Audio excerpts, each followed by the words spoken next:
Hello friends, welcome back to my YouTube channel electrical knowledge. Guys, आज की video में पढ़ने वाले हैं इलेक्ट्रीशियन ट्रेड की रामबाण बुक सेकंड के दूसरे चैप्टर सुरक्षा एवं स्वास्थ्य, सेफ्टी एंड हेल्थ।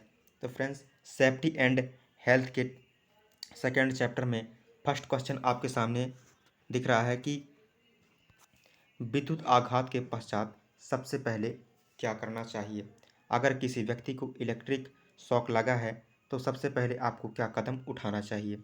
आपके सामने चार ऑप्शन दिए गए हैं कि कृत्रिम श्वसन देना चाहिए, बात तो सही है। दूसरा ऑप्शन है जिस विद्युत स्रोत से संपर्क छूटे यह सुनिश्चित करना चाहिए, यह भी सही है। डॉक्टर को सूचना देनी चाहिए, यह ऑप्शन भी सही ही दिख रहा है। और चौथा ऑप्शन जो दिया है, देखना चाहिए कि सांस चल रही है या नहीं। फ्रेंड्स, ये चारों ऑप्शन ही सही हैं, लेकिन अब इस ऑप्शन के अकॉर्डिंग ही आपको आंसर देना होगा। सबसे पहले देखना होगा कि जिस विद्युत सप्लाई से संपर्क छूटा है यह सुनिश्चित करना चाहिए कि व्यक्ति सप्लाई से छूट गया है कि नहीं। तो फर्स्ट ऑप्शन यह होगा। सेकंड क्या है, फिर देखना चाहिए कि सांस चल रही है कि नहीं। अगर सांस चल रही है तो आप कृत्रिम श्वसन देंगे, दूसरा ऑप्शन यह होगा। इसके बाद भी यदि नहीं हो रहा तो आप क्या करेंगे, कृत्रिम श्वसन देंगे। इसके बाद जो फोर्थ ऑप्शन है, डॉक्टर को सूचना देंगे। तो फ्रेंड्स, इसका जो राइट आंसर होगा कि जिस विद्युत स्रोत से व्यक्ति को शॉक लगा है यह देखना चाहिए कि उससे वह डिस्कनेक्ट हो गया है कि नहीं। तो इसका जो राइट आंसर होगा ऑप्शन नंबर बी। फ्रेंड्स, बढ़ते हैं नेक्स्ट क्वेश्चन की ओर। नेक्स्ट क्वेश्चन आपके सामने दिया गया है कि विद्युत के कारण होने वाली दुर्घटना के मामले में कार्यवाही का पहला कदम क्या है। ऑप्शन दिए गए हैं कि बिजली स्रोत से व्यक्ति को अलग करें, बात तो सही है।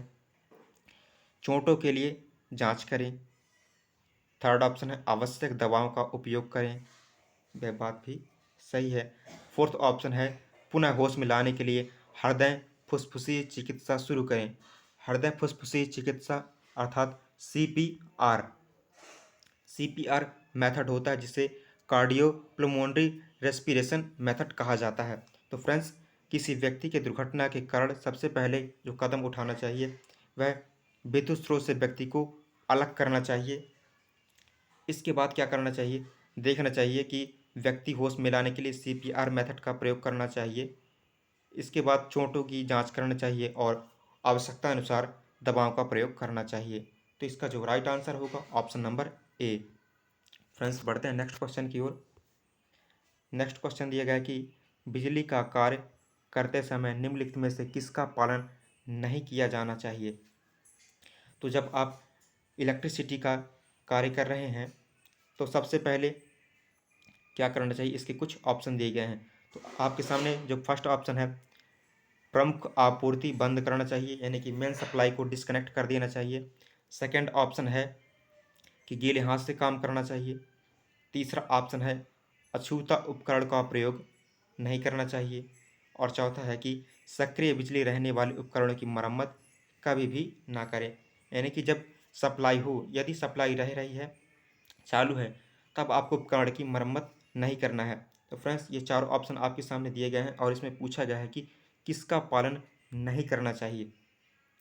तो फ्रेंड्स, मुख्य आपूर्ति बंद कर देना चाहिए, यह ऑप्शन तो सही है। दूसरा, गीले हाथ से काम करना चाहिए। फ्रेंड्स, यह ऑप्शन इसमें गलत दिया हुआ है। अगर आप गीले हाथों से कार्य करते हैं इलेक्ट्रिसिटी में तो क्या होगा कि गीले हाथ के कारण रेजिस्टेंस कम हो जाएगा और रेजिस्टेंस कम होने के कारण धारा जो होगी वह शरीर में अधिक फ्लो होगी। इसके कारण से धारा का प्रवाह अधिक होगा और इलेक्ट्रिक शॉक लगने की ज़्यादा संभावना उत्पन्न हो जाती है। तो इसका जो राइट आंसर होगा ऑप्शन नंबर बी। फ्रेंड्स, पढ़ते हैं नेक्स्ट क्वेश्चन की ओर। नेक्स्ट क्वेश्चन दिया गया है कि विद्युत सुरक्षा नियमों के संदर्भ में निम्नलिखित में से गलत कथन का चयन करें। आपके सामने चार ऑप्शन दिए गए हैं कि विद्युत संबंधी जो नियम बनाए गए हैं उनमें से कौन सा नियम गलत है। तो फ्रेंड्स, फर्स्ट ऑप्शन दिया गया है कि परिपथ स्विच बंद करने के बाद ही फ्यूज को बदलें या निकालें, यह ऑप्शन तो सही है। दूसरा ऑप्शन है समस्या निवारण के दौरान अनावृत चालकों को स्पर्श करें। अगर कोई इक्विपमेंट जो है वह खराब हो चुका है, अब उसकी आप रिपेयरिंग कर रहे हैं, तो समस्या निवारण के दौरान जो अनवरत यानी कि जो खुले वायर होते हैं उनको स्पर्श ना करें। फ्रेंड्स, यह रूल्स जो है गलत है। थर्ड ऑप्शन है कि विद्युत परिपथों का कार्य करते समय लकड़ी या पीवीसी रोधी हस्त पेचकस का प्रयोग करना चाहिए। यह बात भी सही है कि जब आप इलेक्ट्रिसिटी पर कार्य कर रहे हैं तो पेचकस जो होना चाहिए उसका हैंडल जो हो या तो लकड़ी का हो या फिर पीवीसी का हो। तो यह ऑप्शन भी सही है। खंभों या उत्कर्ष बिंदु पर कार्य करते समय हमेशा सुरक्षा बेल्ट का प्रयोग करना चाहिए। फ्रेंड्स, यदि आप किसी ट्रांसफार्मर या हाई टेंशन या एक्स्ट्रा टेंशन लाइट पर कार्य करते हैं तो आपको सेफ्टी बेल्ट और साथ ही साथ सुरक्षा पेटी का प्रयोग भी करना चाहिए। तो इसका जो राइट आंसर होगा ऑप्शन नंबर बी, क्योंकि इसमें अनवरत चालकों यानी कि बेयर वायर को छूने के लिए मना कर रहा है। तो इसका जो राइट आंसर होगा ऑप्शन नंबर बी। बढ़ते हैं नेक्स्ट क्वेश्चन की ओर। क्वेश्चन नंबर 5वां है कि निम्नलिखित विकल्पों में से उस निर्देश का चयन करें जो विद्युत अग्नि के संदर्भ में गलत है। फ्रेंड्स, जब किसी कार्यशाला या वर्कशॉप में आग लग चुकी है तो आपको फर्स्ट कदम क्या उठाना चाहिए, इसके बारे में कौन सा कथन इसमें गलत दिया गया है यह आपको देखना है। जब आप भय संकेत सुनेंगे तो पंखे या परिसंचरण यानी कि एयर सर्कुलेशन यानी कि एसी को बंद ना करें। फ्रेंड्स, अगर किसी वर्कशॉप में आग लग चुकी है और आप देखते हैं कि आग लग चुकी है तो आपको पंखे और एसी इतने यानी कि जितने भी इलेक्ट्रिसिटी से चलने वाले इक्विपमेंट हैं उन्हें बंद ना करें। यह ऑप्शन तो गलत है। यदि आप अग्निशामक दल में शामिल नहीं हैं तो आप परिसर से बाहर निकल जाएं। फ्रेंड्स, इस सेकंड ऑप्शन है कि यदि आप जो अग्निशामक दल होता है यदि आप उसमें शामिल नहीं हैं तो आपको वहाँ से बाहर निकल जाना चाहिए। यह ऑप्शन भी सही है। जब आप अलार्म सिग्नल सुनेंगे तो आपको सभी मशीनरी और बिजली बंद कर देनी चाहिए। फ्रेंड्स, जब वर्कशॉप में एक फायर अलार्म लगाया जाता है, जब किसी भी प्रकार की वर्कशॉप में दुर्घटना होती है लाइट से संबंधी या फायर से संबंधी तो अलार्म सिग्नल करने लगता है। तो यदि जब अलार्म सिग्नल कर रहा है तो आपको सभी इलेक्ट्रिसिटी से चलने वाले उपकरण को बंद कर देना चाहिए। यह ऑप्शन भी सही है। भय संकेतक यानी अलार्म बजाएं। जब किसी वर्कशॉप में आग लग चुकी होती है तो आपको फायर अलार्म बजाना चाहिए। फ्रेंड्स, इसमें गलत ऑप्शन पूछा गया है तो गलत ऑप्शन ऑप्शन नंबर ए होगा। बढ़ते हैं नेक्स्ट क्वेश्चन की ओर। क्वेश्चन नंबर 6वां है कि जब कोई व्यक्ति किसी उपकरण के विद्युतीय रूप से सजीव भाग यानी कि लाइव पार्ट को स्पर्श करता है तो सोपाली पोटेंशियल क्या होता है। फ्रेंड्स, पोटेंशियल दो तरह का होता है, एक होता है स्टेप पोटेंशियल और दूसरा होता है कि टच पोटेंशियल। फ्रेंड्स, अब आपके सामने ऑप्शन दिए गए हैं कि हाथ और पैर के बीच। दूसरा ऑप्शन है हाथ और दूसरे पैर के बीच का विभव। तीसरा ऑप्शन है विद्युत चलित सजीव सतह पर चले एक व्यक्ति के दोनों पैरों के बीच का विभव। और चौथा ऑप्शन है दिए गए विकल्पों में से कोई नहीं। तो फ्रेंड्स, जब दो पैरों के बीच का पोटेंशियल पूछा जाता है तब वह सोपाली विभव या स्टेप पोटेंशियल कहा जाता है। और अगर दोनों हाथों के बीच पूछा जाता है तब उसे टच पोटेंशियल कहा जाता है। तो इसका जो राइट आंसर होगा ऑप्शन नंबर सी कि विद्युत चलित और सजीव सतह पर जब दोनों व्यक्ति के पैरों का जो बीच का जो वोल्टेज होता है उसे स्टेप पोटेंशियल कहा जाता है और दोनों हाथों के बीच का पोटेंशियल वह टच पोटेंशियल कहलाता है। या हाथ और दूसरे पैर के बीच का जो पोटेंशियल होता है यह भी टच पोटेंशियल कहलाता है। तो इसका जो आंसर होगा ऑप्शन नंबर सी। बढ़ते हैं नेक्स्ट क्वेश्चन की ओर।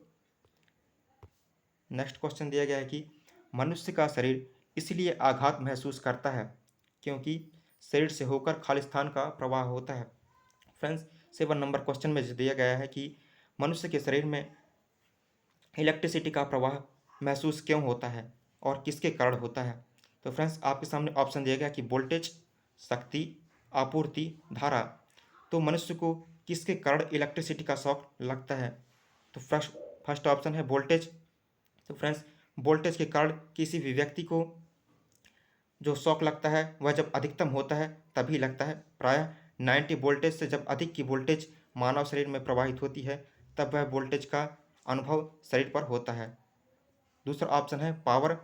तो फ्रेंड्स, पावर किसी भी प्रकार की अपनी शॉक से व्यक्ति को प्रभावित नहीं करती है। सेकेंड ऑप्शन है आपूर्ति और चौथा ऑप्शन है धारा। फ्रेंड्स, जब अत्यधिक मान की धारा जब किसी व्यक्ति के शरीर से गुजरती है तो उसके शरीर पर छाले या हृदयघात हो सकता है। फ्रेंड्स, अगर 0 से लेकर 5 एम्पियर तक की करंट है, तब व्यक्ति 0 से 5 मिली एम्पियर तक की करंट है, तब तो व्यक्ति को किसी भी प्रकार का कोई महसूस नहीं होगा। लेकिन यदि धारा का मान 10 एम्पियर से लेकर 20 एम्पियर तक का हो सकता है, प्रवाह यदि होता है, तो उसकी मांसपेशियों में हल्का से जलन होगी। लेकिन यदि धारा का मान 50 मिली एम्पियर से बढ़कर अत्यधिक हो जाता है तो मनुष्य की हृदय गति यानी कि सांस रुक सकती है। तो इसका जो राइट आंसर होगा ऑप्शन नंबर डी।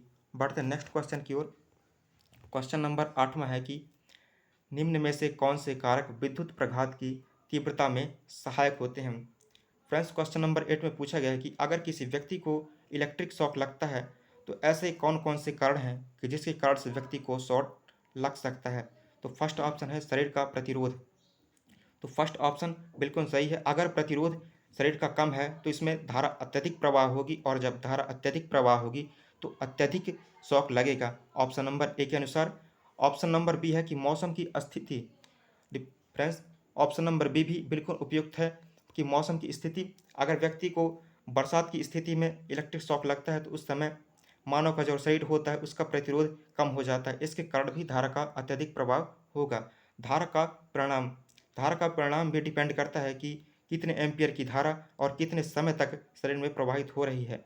और चौथा ऑप्शन है संपर्क की अवधि, यानी कि जब आपको शॉक लगा था तो आपने कितने समय तक उस वायर को अपने हाथों में पकड़ा था, यह ऑप्शन भी डिपेंड करता है। तो फ्रेंड्स, इसके जो चारों ऑप्शन है वह सही हैं। तो ऑप्शन नंबर डी होगा, ए बी सी और टी। फ्रेंड्स, पढ़ते हैं नेक्स्ट क्वेश्चन की ओर। क्वेश्चन नंबर 9वां है कि मनुष्य खाली स्थान के विद्युत प्रघात धाराओं का अत्यधिक सुभेद यानी कि असुरक्षित है। तो फ्रेंड्स, आपके सामने ऑप्शन दिए गए हैं कि फर्स्ट ऑप्शन है 10 किलो हर्ट्ज की फ्रीक्वेंसी, ऑप्शन नंबर बी है 25 हर्ट्ज की फ्रीक्वेंसी, और थर्ड ऑप्शन है 50 किलो हर्ट्ज की फ्रीक्वेंसी, और चौथा ऑप्शन है कि 50 हर्ट्ज की फ्रीक्वेंसी। तो फ्रेंड्स, अब इसमें पूछा गया है कि वह कौन सी फ्रीक्वेंसी होगी जिससे व्यक्ति को असुरक्षित यानी कि नुकसान हो सकता है।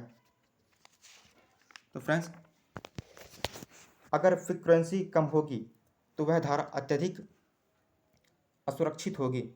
फॉर एग्जाम्पल, मान लीजिए डीसी की फ्रीक्वेंसी 0 होती है, इस कारण से डीसी सप्लाई जो होती है वह अत्यधिक खतरनाक होती है, और एसी की जो फ्रीक्वेंसी होती है वह लगभग 50 हर्ट्ज स्टैंडर्ड मानी गई है। तो फ्रेंड्स, इन ऑप्शनों के अनुसार उपयुक्त आंसर होगा ऑप्शन नंबर बी, फ्रीक्वेंसी कम, यानी कि जितनी फ्रीक्वेंसी कम होगी समय अंतराल उतना ही अधिक होगा, और जब अत्यधिक समय अंतराल होगा तो इसके कारण धारा अत्यधिक बढ़ जाएगी और अत्यधिक शॉक लगेगा। Option number B.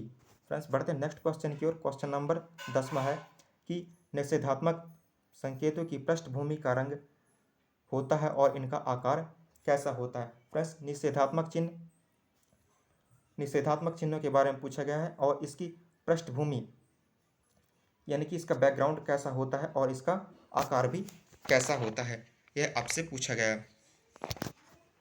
तो फ्रेंड्स, निषेधात्मक जो साइन होते हैं उनकी जो पृष्ठभूमि होती है वह सफ़ेद होती है, और उनका जो आकार होता है वह वृत्ताकार होता है। फ्रेंड्स, इसका जो राइट आंसर होगा ऑप्शन नंबर ए। अब बढ़ते हैं नेक्स्ट क्वेश्चन की ओर।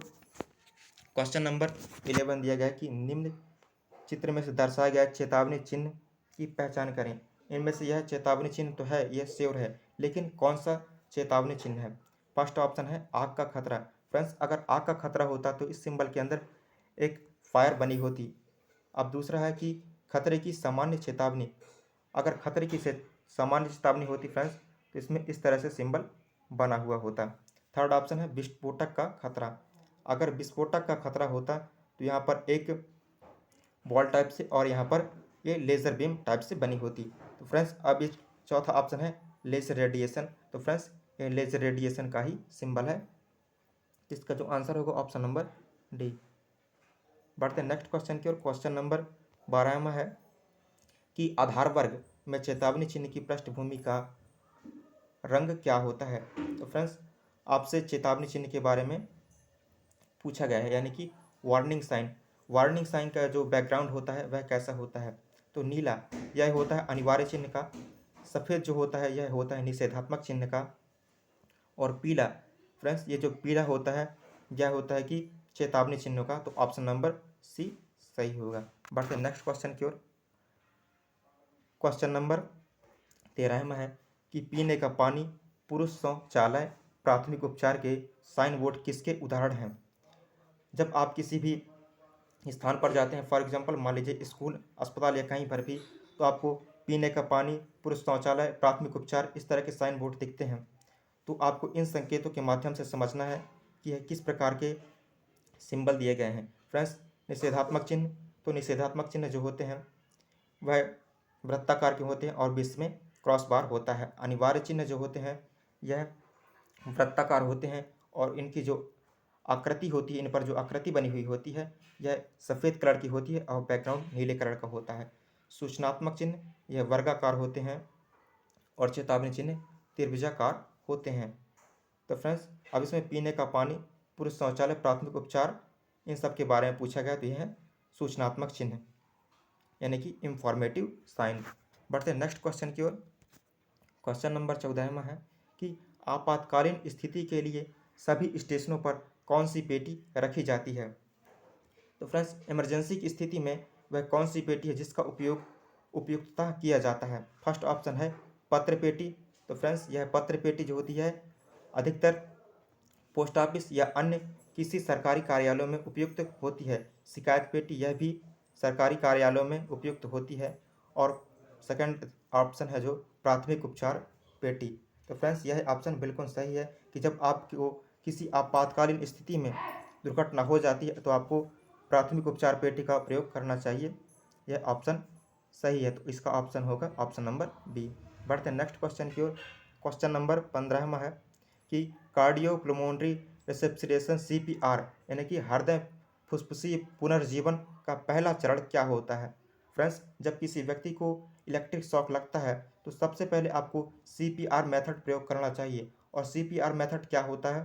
तो इसके 4 ऑप्शन दिए गए हैं कि छाती को जोर से दबाना चाहिए, सेकेंड ऑप्शन है श्वसन मार्ग के लिए मुंह को खोलना चाहिए, थर्ड ऑप्शन है बचाव श्वसन, और चौथा ऑप्शन है कि मुंह पर पानी का छिड़काव करना चाहिए। तो फ्रेंड्स CPR मेथड में सबसे पहले छाती को जोर से दबाना चाहिए, सेकेंड ऑप्शन है कि मुंह पर पानी छिड़कना चाहिए, यह सेकेंड ऑप्शन उपयुक्त होता है।